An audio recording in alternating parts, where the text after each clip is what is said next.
Bapa, kami mengucap syukur malam hari ini Tuhan berkati kami. Kami mau merenungkan firman-Mu, juga mau melayani Tuhan dengan doa. Urapi kami semua, sehingga semuanya menjadikan nama Tuhan dimuliakan. Kami semua diberkati. Dalam nama Tuhan Yesus Kristus kami berdoa. Haleluya, amin. Selamat malam Bapak Ibu Saudara sekalian yang sudah bersama dengan kita di sini. Puji Tuhan, Tuhan memberi kekuatan pada kita untuk menyelesaikan doa malam hari ini. Saudara, doa malam ini yang diselenggarakan secara online ini diadakan dengan secara iman Kristiani, yaitu dengan dasar keyakinan kepada Tuhan Yesus Kristus, Yeshua HaMasyiah, Juru Selamat dunia, Isa alaihi salam, Imam Besar Agung kami. Dan firman Tuhan yang didokumentasikan di kitab suci Perjanjian Lama dan Perjanjian Baru menjadi pegangan kami, menjadi pegangan kita sekalian.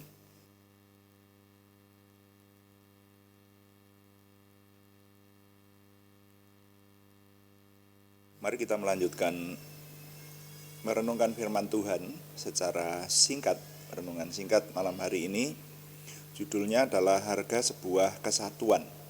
Nanti kita akan membaca Kejadian pasal 11 ayat 6 sampai 8. Kejadian pasal 11 ayat 6 sampai 8. Ini dilatar belakangi bahwa hari ini adalah tanggal 28 Oktober.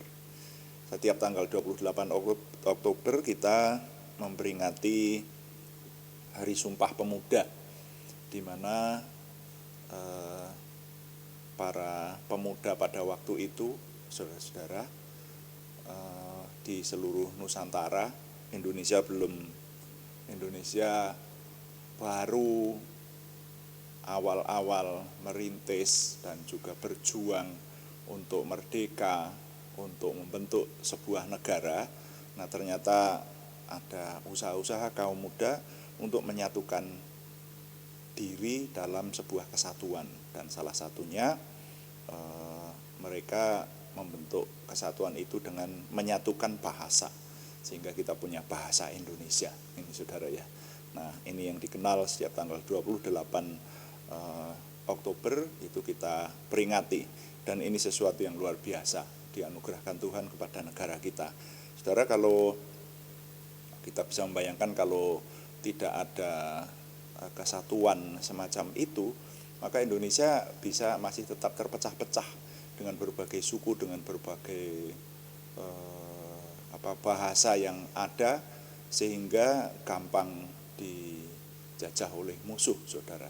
Bahkan dimungkinkan kalau menjadi negara yang negara-negara kecil-kecil seperti itu. Seperti kita tahu sekarang Timur-Timur yang memisahkan diri dari Indonesia saja dituliskan sekarang ini banyak dikupas, mereka menyesal ya, karena menjadi negara kecil itu ternyata nggak enak, saudara ya.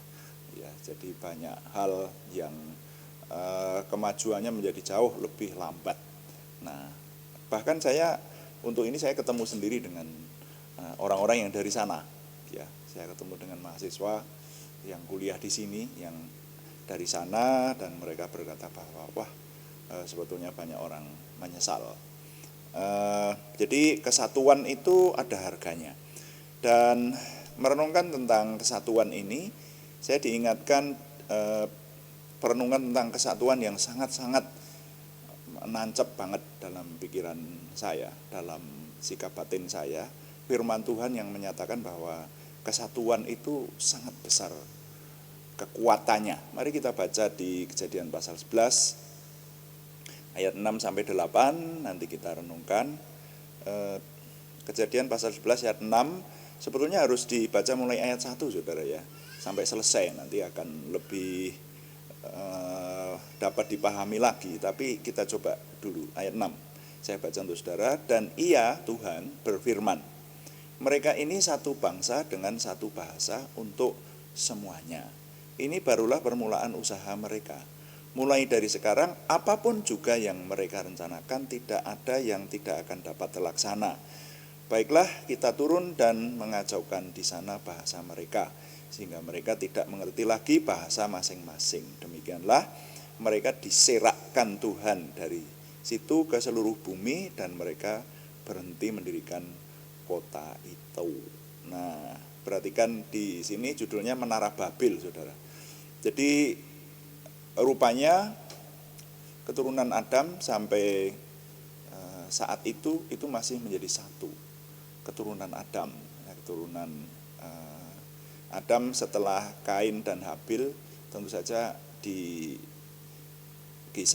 masih memiliki anak-anak yang lain yang kemudian sampai menurunkan sampai zamannya Nuh dan sebagainya kan.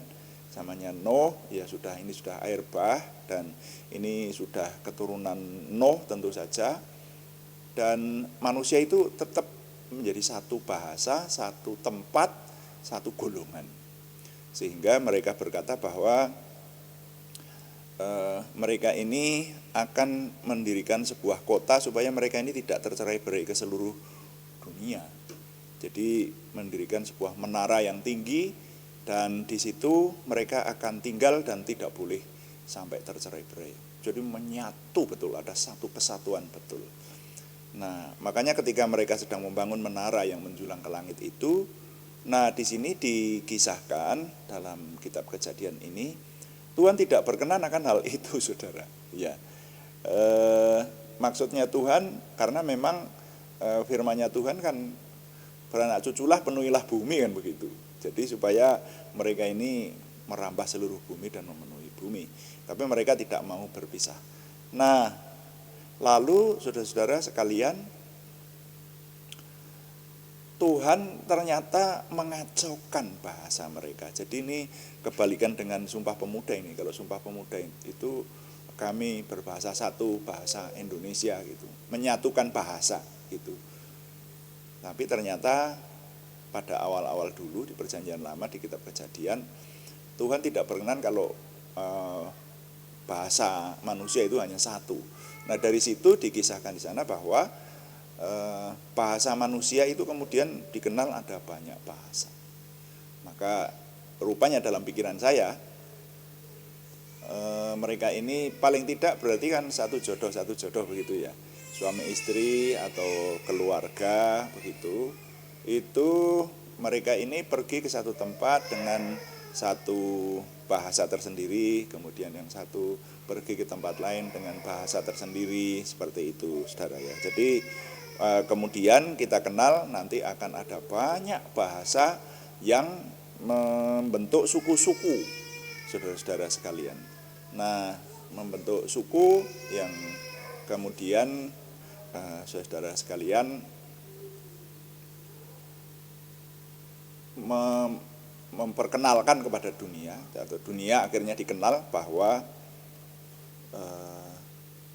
sukunya terdiri dari banyak banget. Nah ini. Nah, tapi yang lebih penting lagi, saya ingin mengajak saudara memperhatikan pada ayat 6 bagian B. Ini tadi mereka ini satu bangsa dengan satu bahasa untuk semuanya ini.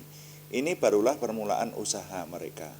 Nah, perhatikan ini, firman Tuhan berkata, mulai dari sekarang apapun juga yang mereka rencanakan tidak ada yang tidak akan dapat terlaksana.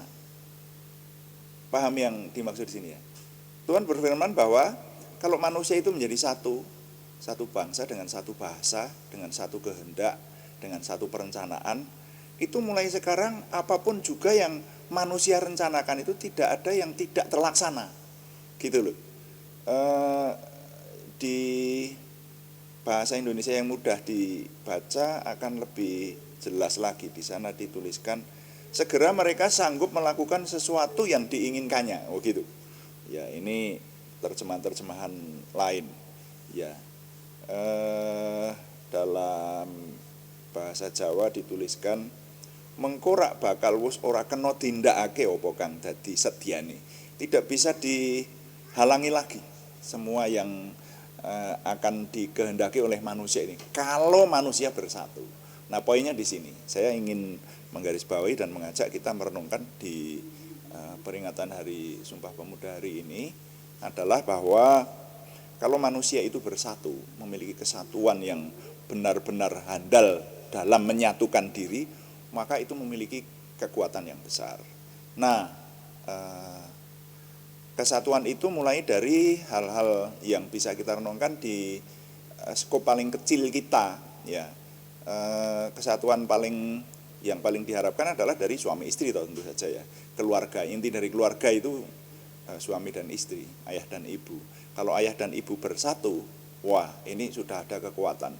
Lalu nanti kalau diperluas lagi dengan seluruh anggota keluarga, ayah, ibu, anak, ya siapa lagi, ayah mertua, ibu mertua, orang tua sendiri dan seterusnya, kakek nenek, ya, lalu anak-anak, ya, lalu bahkan juga pembantu.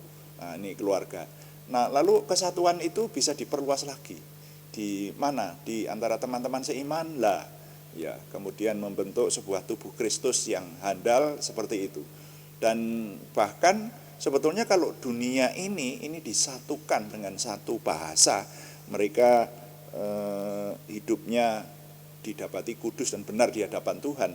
Wah, ini dunia ini luar biasa. Ini firman Tuhan loh yang berkata, bukan saya. Firman Tuhan yang berkata bahwa kalau manusia itu satu bahasa di dalam satu kesatuan, maka tidak ada lagi yang tidak bisa dilaksanakan.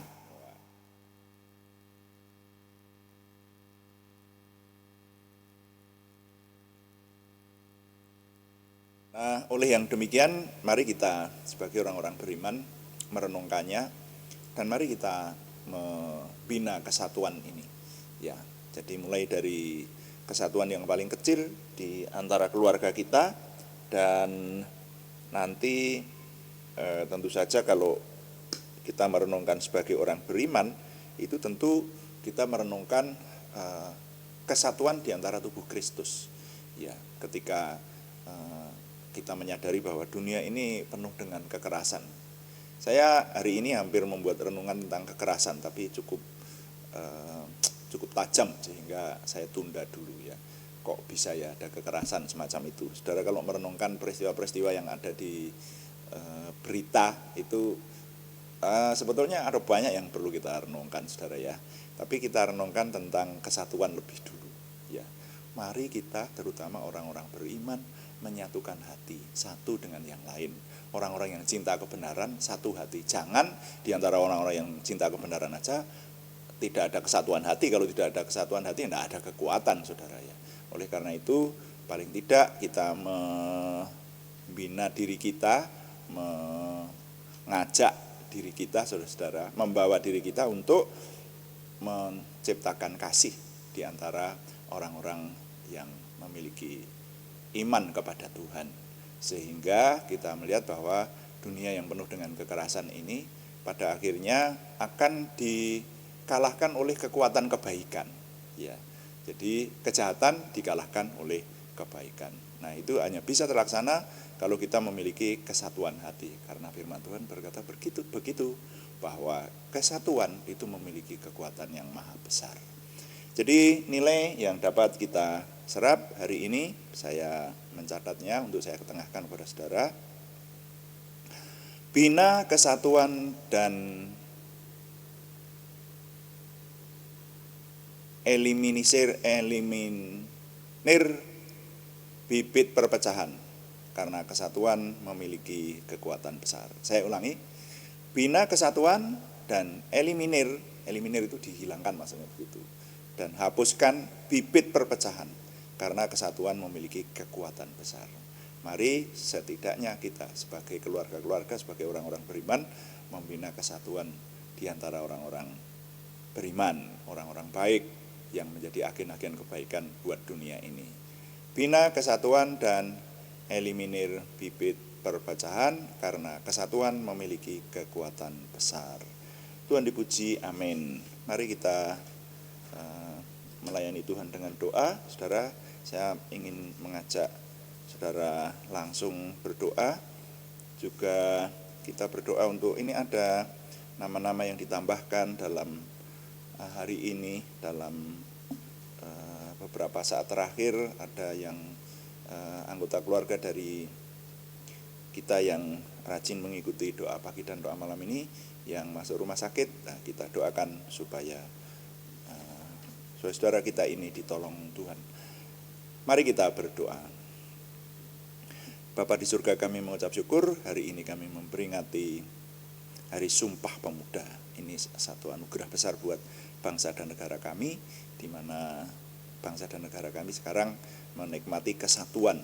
Bangsa yang besar ini sekarang membentuk sebuah negara. Kami mensyukurinya Tuhan, dan tidak mudah untuk mengelola negara, bahkan sampai hari ini kami bangsa dan negara ini mengalami banyak dinamika, tapi tetap kami doakan, kami mohon supaya Tuhan memberkati sehingga Indonesia tetap kokoh berdiri. Kami memiliki bangsa dan negara yang aman, yang damai sentosa, dan walaupun menghadapi rongrongan termasuk hari-hari ini adanya ancaman-ancaman yang begitu nyata yang masuk berita, tapi kami datang kepada Tuhan dari tengah-tengah bangsa ini, kami yang percaya kepada Tuhan untuk menolong. Tuhan menolong kami sehingga Indonesia tetap eksis, bahkan semakin maju lagi, nama Tuhan semakin dimuliakan, dan kami semua semakin diberkati. Banyak orang diselamatkan, diteguhkan imannya. Terima kasih, kami mengucap syukur untuk peringatan Hari Sumpah Pemuda hari ini, dan biarlah kami orang-orang beriman, ya Tuhan, mengingat firman-Mu sehingga kami memiliki kemampuan lebih dulu yang dari Tuhan untuk kami menyatukan hati kami, sehingga kesatuan hati ini membawa kekuatan besar untuk kemuliaan nama Tuhan dan berkat buat kami semua, terutama yang ada di tengah bangsa dan negara ini. Terima kasih Bapa di surga. Kami sekarang berdoa untuk saudara kami yang membutuhkan kesembuhan dari Tuhan, termasuk saudara yang barusan menyusul masuk rumah sakit hari ini. Kami mohon Tuhan mengingat kami, berseru dalam nama Tuhan Yesus Kristus, Yeshua HaMasyiah, Tuhan memberikan kesempurnaan kesembuhan kepada saudara kami Aryati Wirawan, saudara kami Arni Setiawati, saudara kami Putih Suswanti, saudara kami Yohanes Sutarman, semuanya di Purwodadi, saudara kami anak Alekyu Panowibowo, orang tua kami Inka Darisno, juga Ananda Otniel yang masuk rumah sakit Semarang hari ini, saudara kami Siti Rondia, saudara kami Cahyani Bagiowati di Semarang, saudara kami Kristiningsih Joko Widodo di Yogyakarta, saudara kami Ana Sulistiawati di Jakarta. Semuanya kami mohon Tuhan yang memberikan kesempurnaan kesembuhan dalam nama Tuhan Yesus Kristus. Dan kami juga berdoa untuk pergumulan selain kesembuhan, yaitu pergumulan dari saudara kami Sri Purwati dan saudara kami Yohana Asri Sabtorini. Tuhan yang memberikan jalan keluar, terobosan baru, keberhasilan, sehingga pertolongan Tuhan nyata buat kami. Terima kasih Bapa di surga, kami mengucap syukur setiap hari Tuhan memberkati kami sehingga kami semakin memiliki pengenalan akan Tuhan, percaya diri bersama Tuhan, semangat dan bergairah menyambut masa depan kami untuk menang bersama dengan Tuhan. Terima kasih, kami mohon Tuhan yang menyempurnakan doa kami oleh pertolongan dan pimpinan Roh Kudus, karena semuanya kami persembahkan dengan mantap percaya dalam nama Tuhan Yesus Kristus Juru Selamat kami. Haleluya. Amin. Demikian doa malam hari ini, saudara sekalian. Walaupun cukup singkat, tapi kita berharap semua yang kita kerjakan ini menjadikan nama Tuhan dimuliakan. Ketika Tuhan dimuliakan, kita semua diberkati. Puji Tuhan, ya. Tetap kami beritahukan bahwa doa malam dilaksanakan setiap hari pada jam 6 sore, 6 malam, ya, atau jam 18 waktu Indonesia Barat. Dan ada doa pagi setiap jam 5. Hari Senin sampai dengan hari Sabtu, berdoa supaya semuanya berlangsung dengan lancar oleh anugerah Tuhan saja. Puji Tuhan, dan tetap kami mengharapkan dukungan Anda, baik dukungan doa, dukungan masuk di kolom chatting, mengikuti setiap persekutuan kita ini, dan juga yang belum memberikan subscribe, terima kasih, berkenan memberikan subscribe, like, komen, dan share, bagikan pada teman-teman lain sehingga lebih banyak lagi yang diberkati bersama dengan kita. Selamat malam, Tuhan memberkati, amin.